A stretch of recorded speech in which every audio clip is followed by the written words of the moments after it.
जय हिंद साथियों स्वागत करता हूं आप सभी का अपने यूट्यूब चैनल पर। साथियों, आज इस वीडियो में हम आपके लिए आरपीएफ परीक्षा के लिए जीके जीएस के महत्वपूर्ण प्रश्न लेकर आए हैं। आज के सभी क्वेश्चन सेलेक्टेड इंपॉर्टेंट और गोल्डन क्वेश्चन है और आज के सभी क्वेश्चन ऐसे हैं जो कहीं ना कहीं आपसे जो है आरपीएफ परीक्षा के साथ साथ कहीं ना कहीं रेलवे एग्जाम में पूछे गए हैं। वे एनटीपीसी में पूछे गए हों, एएलपी में पूछे गए हों, टेक्नीशियन में पूछे गए हों, ग्रुप डी में पूछे गए हों और आपके लिए परीक्षा की दृष्टि से बहुत ज़्यादा इंपॉर्टेंट होने वाले हैं, क्योंकि रेलवे इन क्वेश्चनों को बार बार रिपीट करता है और अभी तक आपसे आरपीएफ परीक्षा में पूछे नहीं गए हैं। तो बिना टाइम गवाए करते हैं वीडियो को स्टार्ट। आपका पहला क्वेश्चन है, वर्ष 1862 में पहली बार उच्च न्यायालय की स्थापना की गई थी। आपसे एनटीपीसी 18 फरवरी 2021 को क्वेश्चन पूछा गया है कि वर्ष 1862 में पहली बार जो उच्च न्यायालय की स्थापना, यानी कौन से उच्च न्यायालय की स्थापना पहली बार की गई थी। तो इनमें जो की गई थी आपकी मद्रास, इसमें ए विकल्प के साथ आपका सही जवाब होगा। जिन बच्चों ने मद्रास को चुना है बिल्कुल सही चुना है, आपका मद्रास इसमें सही जवाब हो जाता है। अगर बात करें सबसे पहले आपसे पूछे, अगर इसमें आपको कोलकाता दिया होता तो कोलकाता इसमें आपका बिल्कुल करेक्ट जवाब हो जाता। बात करते हैं कुछ महत्वपूर्ण उच्च न्यायालय और उनसे संबंधित कुछ महत्वपूर्ण फैक्टों के बारे में, जहां से क्वेश्चन आपसे पूछा जाता है और आपके लिए इंपॉर्टेंट बन जाता है। जैसे पहला बात कर ले तो उच्च न्यायालय की बात करें तो पहला है आपका बॉम्बे उच्च न्यायालय। बॉम्बे उच्च न्यायालय से अक्सर आपको क्वेश्चन मिल जाते हैं। बात करें इसकी स्थापना, तो इसकी स्थापना जो हुई थी 1862 में ही। बॉम्बे उच्च न्यायालय की स्थापना भी 1862 में की गई थी, इस बारे में भी आपको पता होना चाहिए।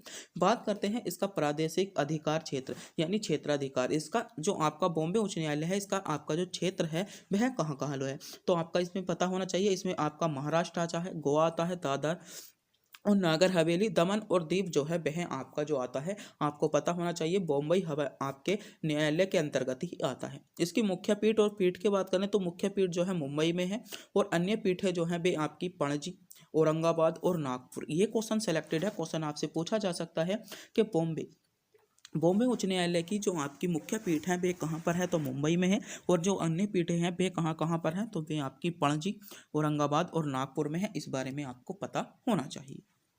अगला देखते हैं। अगला है आपका, अगला उच्च न्यायालय का नाम है आपका मद्रास उच्च न्यायालय। मद्रास उच्च न्यायालय जो है इसकी स्थापना आपकी 1862 में ही की गई थी। बात करें इसके प्रादेशिक आपके क्षेत्राधिकार की, तो आपका इसका जो क्षेत्राधिकार है वह आपका तमिलनाडु और पांडुचेरी में है। कहाँ पर है, क्षेत्राधिकार जो है वह आपका तमिलनाडु और पांडुचेरी में है। मुख्य पीठ की बात करें तो मुख्य पीठ जो है आपकी इसकी चेन्नई में है और पीठ जो है एक मुद्रे में इसकी आपकी एक पीठ है। मेरे प्यारे साथियों, एक महत्वपूर्ण सूचना, अगर आप भी इसकी पीडीएफ डाउनलोड करना चाहते हो तो पीडीएफ का लिंक आपको वीडियो का डिस्क्रिप्शन में दिया जाएगा, यानी टेलीग्राम चैनल का लिंक। वहां से जाकर आप पीडीएफ डाउनलोड कर सकते हो। और आपने अभी तक हमारे चैनल को पर नए हो, चैनल पर पहली बार विजिट किया है, तो प्लीज़ चैनल को सब्सक्राइब करें, क्योंकि चैनल को सब्सक्राइब करने में आपका किसी भी प्रकार का कोई पैसा नहीं जाता, नहीं हमको मिलता। बस हम इससे मोटिवेट होते हैं और आपके लिए सेलेक्टेड इंपॉर्टेंट क्वेश्चन लाने की कोशिश करते हैं। तो प्लीज़ चैनल को सब्सक्राइब करना बनता है। अगला क्वेश्चन देखते हैं।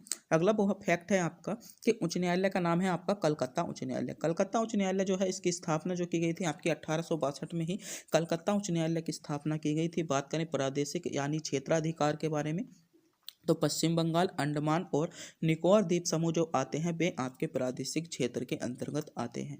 मुख्य पीठ की बात करें तो मुख्य पीठ इसकी आपके कोलकाता में है और अन्य पीठ आपकी पोर्ट ब्लेयर और आपका जलपाईगुड़ी में आपका क्या है, इसकी अन्य पीठ है। अगला मुख्य आपका उच्च न्यायालय है वह है आपका इलाहाबाद आपका उच्च न्यायालय। इससे भी क्वेश्चन बहुत ज़्यादा पूछे जाते हैं। इसकी स्थापना जो हुई थी आपकी 1866 में इसकी स्थापना हुई थी, इस बारे में आपको पता होना चाहिए। बात करते हैं प्रादेशिक आपके क्षेत्राधिकार के, तो उत्तर प्रदेश में इसका आपका प्रादेशिक क्षेत्राधिकार आपका है। मुख्य पीठ की बात करें तो मुख्य पीठ जो है इसकी प्रयागराज में है, यानी इलाहाबाद प्रयागराज में इसकी मुख्य पीठ है।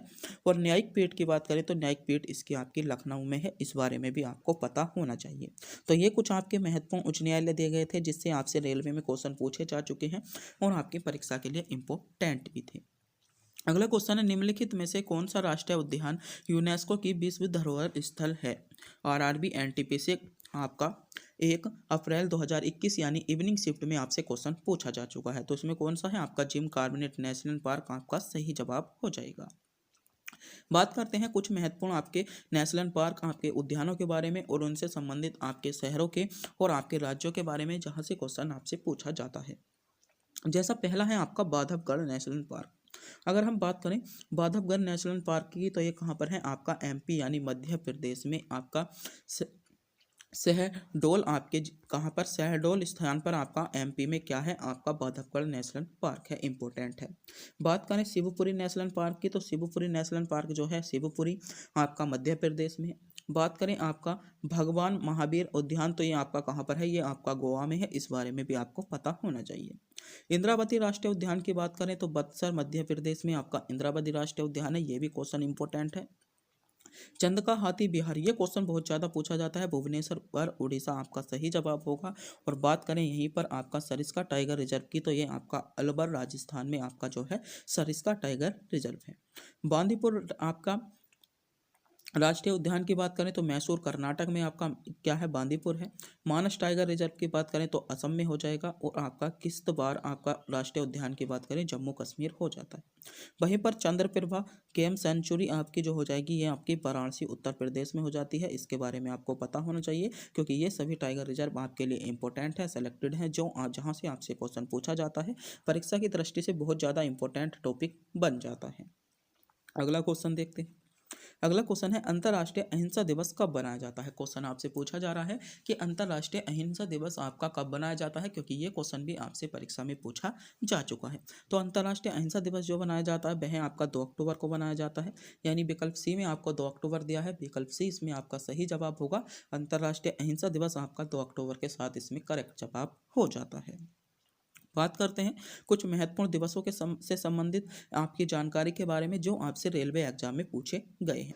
जैसे पहला है आपका राष्ट्रीय युवा दिवस। राष्ट्रीय युवा दिवस जो बनाया जाता है आपका 12 जनवरी को राष्ट्रीय युवा दिवस बनाया जाता है, ये क्वेश्चन आपसे पूछा जा चुका है। अगले दिवस की बात करें, अगला है आपका राष्ट्रीय विज्ञान दिवस। राष्ट्रीय विज्ञान दिवस जो बनाया जाता है आपका 28 फरवरी को, 28 फरवरी को राष्ट्रीय विज्ञान दिवस बनाया जाता है। आपको ध्यान रखना है कब, 28 फरवरी को राष्ट्रीय विज्ञान दिवस बनाया जाता है। अगला है आपका विश्व जल दिवस की बात करें तो विश्व जल दिवस जो बनाया जाता है आपका 22 मार्च को, विश्व जल दिवस जो बनाया जाता है आपका 22 मार्च को विश्व जल दिवस बनाया जाता है। बात करें विश्व पृथ्वी दिवस आपका 22 अप्रैल हो जाएगा। और विश्व पुस्तक दिवस की बात करें तो पुस्तक दिवस क्वेश्चन आपसे एनटीपीसी 2021 में पूछा जा चुका है, 23 अप्रैल को बनाया जाता है। वहीं पर राष्ट्रीय प्रौद्योगिकी आपके दिवस की बात करें तो आपका 11 मई हो जाएगा। और अंतर्राष्ट्रीय संग्रहालय दिवस की बात करें तो आपका 18 मई हो जाता है। अंतर्राष्ट्रीय जैव विविधता दिवस की बात करें तो ये आपका 22 मई हो जाता है। और विश्व पर्यावरण दिवस की बात करें तो 5 जून हो जाता है। छत्तीसगढ़ रीजनल आपका साइट सेंटर स्थापना दिवस की बात करें तो ये आपका 13 जुलाई हो जाता है। ये क्वेश्चन भी आपसे आपकी परीक्षा में देखने को मिला था, इसके बारे में भी आपको पता होना चाहिए। अगला क्वेश्चन देखते हैं। अगला क्वेश्चन है भारत के राष्ट्रीय अभिलेखागार की स्थापना किस वर्ष की गई थी। एसएससी एमटीएस 2021 में क्वेश्चन पूछा जा चुका है। तो बात करें राष्ट्रीय आपका जो अभिलेखागार का था, जो इसकी जो स्थापना की गई थी आपकी 1891 में की गई थी। 1891 जिन बच्चों ने चुना है बिल्कुल सही चुना है, 1891 इसमें आपका करेक्ट जवाब हो जाएगा। बात करते हैं कुछ महत्वपूर्ण आपकी घटना और उनसे संबंधित आपकी कुछ महत्वपूर्ण तिथियां। पहले भी हमने इसमें इनसे पहली वीडियो में भी हमने कुछ महत्वपूर्ण तिथियां कराई थी, अगर आपने वह वीडियो देखी होगी तो आप समझ सकते हो। पहला है आपका नौसेना विद्रोह। तो नौसेना विद्रोह जो हुआ था आपका 19 फरवरी 1946 को नौसेना विद्रोह हुआ था, क्वेश्चन पूछा जा चुका है। बात करें प्रधानमंत्री इटली की घोषणा, तो यह जो की गई थी आपकी 15 मार्च 1947 को की गई थी। कैबिनेट मिशन का आगमन, क्वेश्चन इंपॉर्टेंट है कि कैबिनेट मिशन का आगमन कब हुआ था, यानी कैबिनेट मिशन कब आया था। तो कैबिनेट मिशन जो आया था आपका 24 मई 1946 को आया था। प्रत्यक्ष कार्यवाही दिवस जो बनाया जाता है 16 अगस्त 1946 को बनाया जाता है। और अंतरिम सरकार की जो गठन हुआ था 2 सितंबर 1946 को ही हुआ था। एक क्वेश्चन पूछा जाता है साइमन कमीशन की नियुक्ति। तो साइमन कमीशन की जो नियुक्ति हुई थी 8 नवंबर 1927 को आपको साइमन कमीशन की नियुक्ति हुई थी, जबकि साइमन जो कमीशन जो था भारत में आगमन जो हुआ था 3 फरवरी 1928 को हुआ था। दोनों क्वेश्चनों में अंतर है, दोनों क्वेश्चन में डिफरेंस है, क्वेश्चन पूछे जाते हैं। इन क्वेश्चनों के बारे में मेरे प्यारे साथियों आपको पता होना चाहिए। अगला है आपका नेहरू रिपोर्ट। नेहरू रिपोर्ट की बात करें तो नेहरू रिपोर्ट जो आई थी अगस्त 1928 में आई थी। और बारदौली सत्याग्रह की बात करें तो अक्टूबर 1900 आपका बारदौली सत्याग्रह जो था अक्टूबर 1928 आपका हो जाएगा। यहीं पर लाहौर षड्यंत्र केस की बात करें तो ये जो था आपका 8 अप्रैल 1929 इसका सही जवाब हो जाता है। तो महत्वपूर्ण कुछ आपके बिंदु थे जिनके बारे में आपको पता होना चाहिए, क्वेश्चन इंपॉर्टेंट है, यहाँ से क्वेश्चन भी आपसे पूछा जाता है। अगला क्वेश्चन है, भारतीय संविधान का अनुच्छेद 22 निम्नलिखित में से किससे संबंधित है? एसएससी सीएचएसएल 2 अगस्त 2000 आपका 23 में क्वेश्चन आपसे पूछा गया है। क्वेश्चन इंपॉर्टेंट है, क्वेश्चन पूछा जा रहा है कि अनुच्छेद 22, तो अनुच्छेद 22 जो संबंधित है वह है आपका निवारक नजरबंदी। निवारक नजरबंदी यानी सी विकल्प इसमें आपका करेक्ट जवाब होगा। जिन बच्चों ने विकल्प सी को चुना है बिल्कुल सही चुना है, सी विकल्प की ओर जा रहे सभी बच्चों का जवाब इसमें करेक्ट जवाब बन जाता है। बात करते हैं कुछ महत्वपूर्ण आर्टिकलों के बारे में जहां से क्वेश्चन आपसे पूछे जाते हैं और महत्वपूर्ण आर्टिकल हैं जो कहीं ना कहीं आपसे पूछे गए हैं। जैसे पहला है अनुच्छेद 16। अनुच्छेद 16 जो है सार्वजनिक रोजगार के अवसरों का तक समान पहुंच, यानी समान आपको सभी व्यक्तियों के लिए जो आपके सभी राज्य हैं सभी व्यक्तियों के लिए सभी अवसरों के लिए समान छूट आपको दी गई है। 17 की बात करें तो 17 में जो दिया गया है अस्पृश्यता का उन्मूलन दिया गया है। 18 आर्टिकल की बात करें तो आर्टिकल 18 में अपराधियों का अंत है। बात करें आर्टिकल 20 की तो 20 भी इम्पोर्टेंट है, आपके अपराध का दोष पाए जाने से संरक्षण, अपराधों का दोष जो अपराधी होते हैं उनका दोषी पाए जाने से संरक्षण आपका आर्टिकल 20 में है। 21 की बात करें जीवन और व्यक्तिगत स्वतंत्रता आपको सभी जो दी गई हैं आपकी 21 में दी गई हैं। जीवन साथी चुनने का अधिकार भी आपका आर्टिकल 21 में ही है। 22 में बात करें कुछ स्थितियों में गिरफ्तारी और आपका कारावास का संरक्षण 22 में है। 32 की बात करें 32 बहुत ज़्यादा पूछा जाता है, रेट सहित मौलिक अधिकारों को लागू करने का उपाय जो है आपका 32 में आ जाते हैं। वहीं पर 38 में बात करें तो राज्य लोगों के कल्याण को बढ़ावा देने के लिए एक सामाजिक व्यवस्था को सुरक्षित करेगा, ये आपका आर्टिकल 38 कहता है। और आर्टिकल 40 बहुत ज़्यादा इंपॉर्टेंट है, ग्राम पंचायतों का गठन। ये क्वेश्चन बहुत ज़्यादा पूछा जाता है तो क्वेश्चन नंबर 40 आपके लिए बहुत ज़्यादा इंपॉर्टेंट होता है, आपको इसके बारे में पता होना चाहिए। मेरे प्यारे साथियों, आपने अभी तक हमारे चैनल को सब्सक्राइब नहीं किया है, चैनल को सब्सक्राइब करें जल्दी से जल्दी। अगला क्वेश्चन देखते हैं, निम्नलिखित में से कौन सा शहर भारत में महलों का शहर के रूप में जाना जाता है? तो भारत में महलों के शहर के रूप में, तो भारत में जो महलों के शहर के रूप में जाना जाता है वह आपका कौन सा शहर जाना जाता है? आपको ध्यान रखना है, भारत में महलों के शहर के रूप में जो जाना जाता है मेरे प्यारे साथियों आपका कोलकाता शहर जाना जाता है। आपको ध्यान रखना है कोलकाता शहर, इसमें सी विकल्प के साथ आपका सही जवाब होगा। जिन बच्चों ने कोलकाता शहर को चुना है बिल्कुल सही चुना है, कोलकाता शहर सी विकल्प के साथ इसमें आपका करेक्ट जवाब हो जाता है। बात करते हैं भारत में स्थित कुछ आपके शहर और उनसे संबंधित उपनामों के बारे में और विश्व के कुछ उपनामों के बारे में जहां से क्वेश्चन पूछे गए हैं। बात करें स्वर्ण मंदिर का शहर, तो स्वर्ण मंदिर का शहर जो कहा जाता है आपका किसे कहा जाता है? तो स्वर्ण मंदिर का शहर आपका अमृतसर शहर को स्वर्ण मंदिर का शहर कहा जाता है। बात करें पोप का शहर, तो पोप का शहर जो कहा जाता है आपको रोम को कहा जाता है। बंगाल का शोक किस नदी को कहा जाता है? तो बंगाल का शोक आपका आपका किसे कहा जाता है? आपका दामोदर नदी को कहा जाता है। गुलाबी शहर किसे कहा जाता है? आपको ध्यान रखना है, क्वेश्चन पूछे जा चुके हैं सभी। गुलाबी शहर आपका जयपुर को कहा जाता है। बात करें भारत का पेरिस, तो भारत का पेरिस आपका जयपुर हो जाएगा। विश्व का चीन का कटोरा, तो विश्व का जो चीन का कटोरा कहा जाता है क्यूबा को कहा जाता है। उगते सूर्य के देश की बात करें आपका जापान हो जाएगा। हजारों झीलों की भूमि आपकी फिनलैंड हो जाता है। मध्य रात्रि का सूर्य आपका नॉर्वे होगा। और यूरोपीय खेलों का मैदान आपका जो कहा जाता है स्विट्जरलैंड आपका हो जाएगा। भारत का पेरिस जयपुर हो जाएगा। सांपों का देश आपका ब्राजील हो जाता है। यूरोप का मरीज आपका तुर्की हो जाएगा। यूरोप का मरीज 2021 एनटीपीसी में क्वेश्चन देखने को मिला था। बात करें भारत का पिट्सबर्ग आपका जमशेदपुर हो जाएगा। सोया प्रदेश आपका मध्य प्रदेश हो जाता है। अंडों की टोकरी आपका आंध्र प्रदेश हो जाएगा। पिरामिड का देश मिस्र हो जाता है। आपका भारत का बगीचा बेंगलोर हो जाएगा। फलों की डलिया हिमाचल प्रदेश हो जाता है। क्वीन ऑफ डेक्कन आपका पुणे हो जाएगा। तो ये कुछ महत्वपूर्ण उपनाम दिए गए हैं जिनसे संबंधित आपको क्वेश्चन आपकी परीक्षा में देखने को मिले हैं, आपके लिए इंपॉर्टेंट क्वेश्चन बन जाते हैं। अगला क्वेश्चन है आपका निम्नलिखित में से कौन सा गति की सही समीकरण है? तो दूसरी समीकरण इसमें सही है, आपका बी विकल्प इसमें आपका करेक्ट जवाब होगा। बात करते हैं कुछ फिजिक्स के महत्वपूर्ण सूत्रों के बारे में जहां से क्वेश्चन आपसे पूछा गया है। तो बल आघूर्ण बराबर क्या होता है? तो बल आघूर्ण बराबर जो होता है आपका बल गुणा दूरी होता है। बात करें बल की, तो बल जो होता है एम ए यानी आपका द्रव्यमान एम, आपका त्वरण ए। दाब की बात करें तो बल बटे क्षेत्रफल आपका हो जाएगा। आवेग के सूत्र की बात करें तो बल गुणा समय हो जाता है। आवृत्ति की बात करें तो कंपन बटे समय हो जाएगा। पृष्ठ तनाव का बात करें तो पृष्ठ तनाव बराबर जो होता है बल बटे लंबाई होता है। आपका दाब प्रबलता की बात करें तो दाब बटे दूरी हो जाता है। और आपका दाब ऊर्जा की बात करें तो दाब गुणा आयतन हो जाएगा। गुप्त ऊर्जा की बात करें तो उसमें ऊर्जा बटे द्रव्यमान हो जाएगा।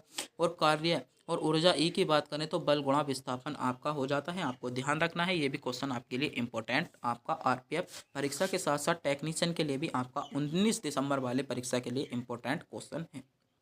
अगला क्वेश्चन है, ड्यूरंट रेखा किन दो देशों को विभाजित करती है? तो मेरे प्यारे साथियों, ड्यूरंट रेखा जो विभाजित करती है अफगानिस्तान और पाकिस्तान को विभाजित करती है। बी विकल्प इसमें आपका करेक्ट जवाब होगा। बात करते हैं कुछ महत्वपूर्ण देशा और वह किस किस को विभाजित करती है उनके बारे में। ये है आपकी सिग्राफिट रेखा। सिग्राफिट रेखा आपसे 2021 एनटीपीसी में पूछा गया था। जर्मनी और फ्रांस को अलग करती है। किसे? सिग्राफिट रेखा जो करती है जर्मनी और फ्रांस को अलग करती है। बात करें रैटक्लिफ रेखा की तो भारत और पाकिस्तान को अलग करती है। कर्जन रेखा पोलैंड और रूस को अलग करती है। एनटीपीसी 2021 में क्वेश्चन पूछा जा चुका है। पर्पल रेखा जो करती है इजराइल और सीरिया को अलग करती है। किसे? पर्पल रेखा इजराइल और सीरिया को अलग करती है। ये क्वेश्चन जो पूछा गया था 2019 आपका आरपीएफ में क्वेश्चन पूछा गया है। 24वीं समांतर रेखा अलग करती है भारत और पाकिस्तान को। टेक्नीशियन में क्वेश्चन पूछा गया। हिंडनबर्ग रेखा जर्मनी और पोलैंड को अलग करती है। ग्रीन लाइन की बात करें इजराइल और मिस्र हो जाएगा। और 20वीं समांतर जो हो जाएगी आपकी लीबिया और सूडान, इसको अलग करती हैं। आपको ध्यान रखना है, लीबिया और सूडान आपका सही जवाब हो जाता है। अगला क्वेश्चन देखते हैं। अगला क्वेश्चन है, भारत में सुप्रीम कोर्ट से परामर्श क्षेत्राधिकार की अवधारणा कहाँ से ली गई है? ये क्वेश्चन आपसे पूछा गया है। तो ये जो ली गई है आपका कनाडा से ली गई है। आपको ध्यान रखना है, बी विकल्प आपका सही जवाब हो जाएगा। और भारत की कुछ महत्वपूर्ण अवधारणा जो आपसे जहाँ से क्वेश्चन बन सकता है, ये क्वेश्चन इंपॉर्टेंट है। जैसे बात करें संसदीय सरकार, तो भारत में जो संसदीय सरकार ली गई है ब्रिटेन से ली गई है। कानून का आपका शासन कहाँ से लिया गया है? ब्रिटेन से लिया गया है। विधायी प्रक्रिया की बात करें ब्रिटेन से ली गई है। एकल नागरिकता की बात करें ब्रिटेन से ली गई है। आपका कैबिनेट प्रणाली आपकी ब्रिटेन से ली है। आपकी विशेषाधिकार रेट आपकी ब्रिटेन से ली गई है। संसदीय विशेष अधिकार आपकी ब्रिटेन से ली गई है। द्विसदन आपकी ब्रिटेन से ली गई है। बात करें फ्रांस की, तो फ्रांस आपकी जो ली गई है, फ्रांस में जो लिया गया है प्रस्तावना में गणतंत्रता जो शब्द लिया गया है या आदर्श जो लिए गए हैं फ्रांस से लिए गए हैं। प्रस्तावना में स्वतंत्र आदेश आपके जो लिए गए हैं ये सभी फ्रांस से लिए गए हैं। बात करें आपातकाल के दौरान मौलिक अधिकारों का निलंबन, आपातकाल के दौरान मौलिक अधिकारों का निलंबन आपका जर्मनी के बीमर संविधान से लिया गया, बहुत ज़्यादा पूछा जाता है। संवर्धित सूची आपकी ऑस्ट्रेलिया से ली गई है। सदनों के दोनों सदनों की संयुक्त बैठक आपके ऑस्ट्रेलिया से ली गई है। आपको ध्यान रखना है। राष्ट्रपति पर महाभियोग आपके अमेरिका से लिया गया है। तो आप इसका स्क्रीनशॉट ले लीजिएगा, वरना नोट भी कर सकते हो। तो ये जो था आज की वीडियो का अंतिम क्वेश्चन था और सभी क्वेश्चन सेलेक्टेड इंपॉर्टेंट और गोल्डन क्वेश्चन थे, जहां से क्वेश्चन आपकी परीक्षा में बन सकते हैं। आपको इन क्वेश्चनों के बारे में पता होना चाहिए, क्योंकि यहाँ से अक्सर आपको क्वेश्चन देखने को मिला है। तो मेरे प्यारे साथियों, अगर आप भी हमारे चैनल पर नए हो, चैनल पर पहली बार विजिट किया है, तो एक बार चैनल को सब्सक्राइब करें, वीडियो को लाइक करें, क्योंकि हम आपसे आरआरबी आपसे से रिलेटेड महत्वपूर्ण वीडियो लेकर आते हैं, जिसके सभी क्वेश्चन सेलेक्टेड इंपॉर्टेंट होते हैं, जो आपको सीधे आपकी परीक्षा में देखने को मिले। तो बिना टाइम गवाए करते हैं वीडियो को लास्ट।